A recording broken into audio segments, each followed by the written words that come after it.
Hi, everybody. Welcome back to the Country Music Time Machine. My name is Kevin, and I am coming to you from the Packhouse Recording Studio here in the middle of Tennessee. You know, the dust has settled on Las Vegas after the 61st annual Ella Langley Awards. Not really called the Ella Langley Awards, but you know where I'm going with that. It hit Prime Video this past Sunday night on May 17th. It was an absolute whirlwind of historical sweeps, tearful speeches, and massive show-stopping moments, and even a little bit of pop and rock and roll. Today, we're breaking down some of the stuff that happened on that Vegas stage, plus some incredible news regarding a legendary outlaw icon that came out this week, and we've sadly got to bring up some more politics and country music. So a bunch of good stuff coming up. Let's fire up the Roundup. The Country Music News Roundup. The Country Music News Roundup on the Country Music Time Machine. Let's start with the big hardware at the ACM Awards. The night's highest honor, Entertainer of the Year, officially went to Cody Johnson. CoJo took home the big trophy along with Male Artist of the Year, making it a truly massive night for the Texas Traditionalist. Listen up, Nashville. Traditionalists are winning awards because people love them. In an emotional speech, he dedicated the win to fellow nominee Luke Combs and reminded everyone that music is the sound of emotion. You know, they say that music is the sound of emotion, and I get to use my platform to not only, promote positivity in this country and in the world, all over the world. I get to use it to make you experience emotions that I feel, whether we're crying, whether we're laughing, whether we're happy or sad. I get to convey that through this thing that God gave me called music, and I don't know that it's the greatest drug that has ever been introduced on planet Earth. But if anyone gave CoJo a run for the spotlight, it was most definitely Miss Ella Langley. She won Song of the Year and Single of the Year for her massive hit Choosin Texas, Music Event of the Year with Riley Green for Don't Mind If I Do, and the coveted Female Artist of the Year award. She got that one too. I really, really hope. Now, zoom in just a little bit. This is for you people in Nashville. I really hope that Nashville understands what Ella Langley has done here. She had huge hits with traditional, historical-sounding country songs, not pop country songs. It clearly shows that country fans want less gimmicks and more music that sounds like traditional country music. She gave a tearful speech thanking the women in the room, like Lainey Wilson and Miranda Lambert, who have backed her up from day one. Thank you to women in this category, to the women in this life, that this is a weird thing to do. And today I was having a strange day. I don't know what it is about awards, but I have strange days in the mornings here. And I walked right into Lainey's room, and I just got emotional, and she hugged me, wrapped me up, and started praying for me. And then all of a sudden, here comes Miranda Lambert in her little pink hat. And I would not be standing up here without just the encouragement of so many women. Kelsey, thank you so much for loving on me. Now, for those of us that love traditional, historical country music, we just hope that Ella stays the course. Let's hope she keeps singing country music and does not take a detour into the world of pop music. Let's keep it country, Ella. The wins didn't stop there. Parker McCollum, he took home his very first Album of the Year award for his self-titled record. Meanwhile, the Red Clay Strays proved their staying power by capturing Group of the Year. Now, as I have said before, and I've actually I've got a video on this channel about the Red Clay Strays. As I have said many times, the Red Clay Strays are probably some of the most talented guys in music right now, but their sound is not 100% country.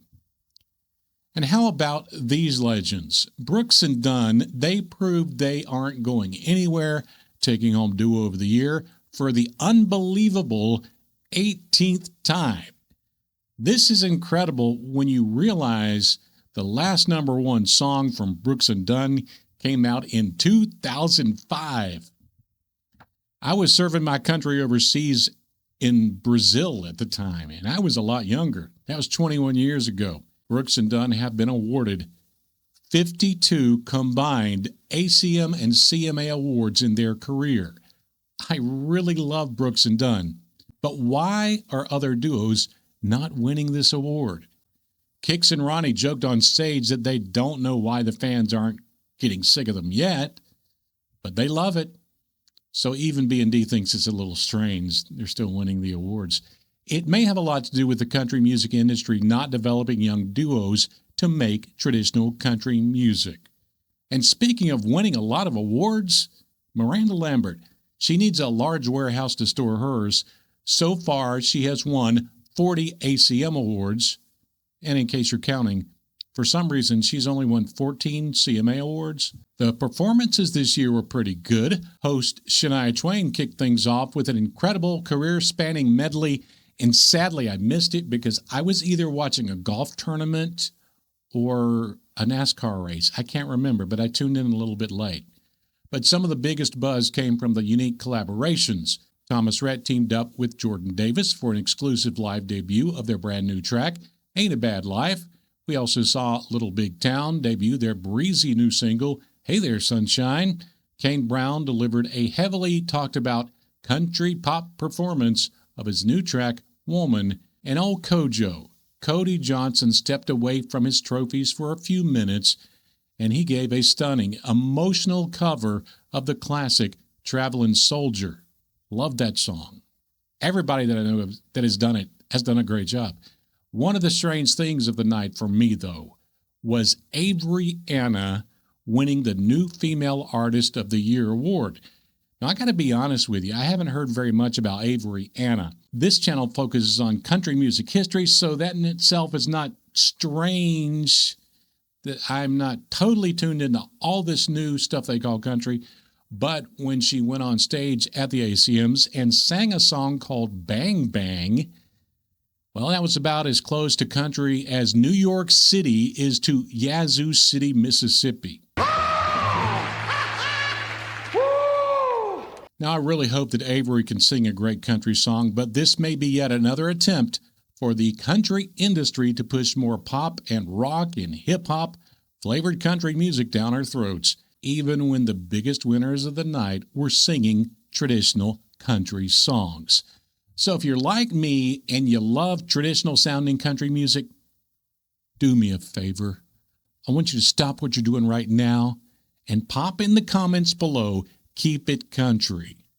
Maybe that'll like trigger a YouTube algorithm or something, and I don't know. Can someone explain to me what's up with Morgan Wallen? You know, I like some of his stuff. Some of his stuff that's got the bad words in it. I don't like bad word songs. I'm just a prude, but I do like some of his stuff, and there's no doubt that he's probably the number one male country singer in the world right now. He could be the number one male singer of all genres right now. Apparently, he doesn't like award shows, but should that prevent him from winning? Once again this year, he was shut out of the ACM Awards. It's hard to believe. Now let's step away from the award show stage for a second. I recently released a video about the history of politics in country music history. Now, I've always been hesitant to do an entire episode about that because it gets people pissed off and people are arguing and fussing and fighting, and it happened again with this video, but it is a part of country music history and we got to tell the story. It can get bitter and divided, and my goal of that video was just to hope and pray that we could somehow come together and stop being so mean to each other. I don't know if that worked. Well, Natalie Maines upset some folks again this week when she said this on her Instagram account. Our democracy is disappearing right before our eyes. This you-know-what is using our gas money to pay the insurrectionists. But don't worry about it. I'm sure posting selfies will fix everything. My last post that called him a you-know-what got removed. We'll see how long this one lasts. And of course, the craziness continued after this post from Natalie Maines. The White House fired back, calling her a despicable nobody. Now, this video I uploaded about the history of the craziness of politics prompted some great comments. Country Music Time Machine contributor JCat, who always makes a great point and gets us thinking, he says this: the biggest problem is people can't think for themselves. We have this thing called the First Amendment where people are free to have and voice their opinions on things, as long as it doesn't incite violence. Trying to ban or cancel someone over their views is wrong. Well, Bill O'Neill says this on that video. He said, I don't see people as Republican or Democrat. I see people as representations of freedom to choose. The bottom line is that we are all Americans. My opinion. And this comment came from Joe T. Jaden, and boy, did he hit the bullseye with this one.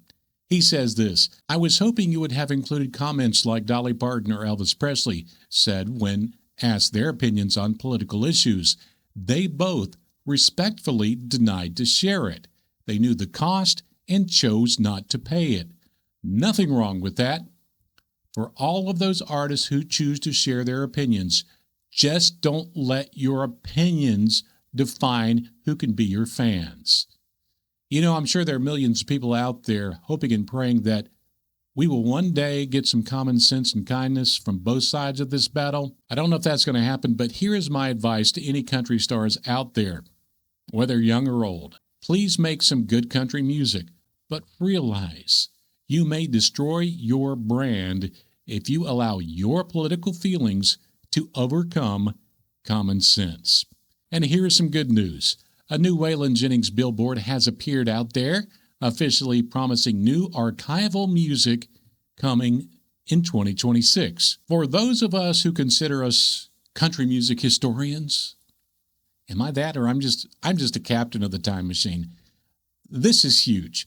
Waylon's estate has been carefully auditing unreleased tapes, and this confirmation means we're going to get an authentic look into the legendary Outlaw's vault later this year. In a landscape that's constantly shifting and getting fresh, untouched material from one of the founding fathers of the Outlaw movement, this is exactly what the traditional doctor ordered. But beware. Don't expect Nashville or radio stations to push these songs too hard. I have seen in the last few decades, traditional sounding country music does not get the respect it deserves. It has just been a big week of the year for country music in Nashville. I want to know, did the Academy get it right? Were you happy to see CoJo take home Entertainer of the Year? Were you happy about Ella Langley winning so many awards? And how excited are you for these new Waylon Jennings tracks? Drop a comment below, hit that like button, and please do us a big favor. Hit subscribe to keep the time machine rolling. I'm Kevin. Let's keep it country, and I'll see you down the road. The country music news.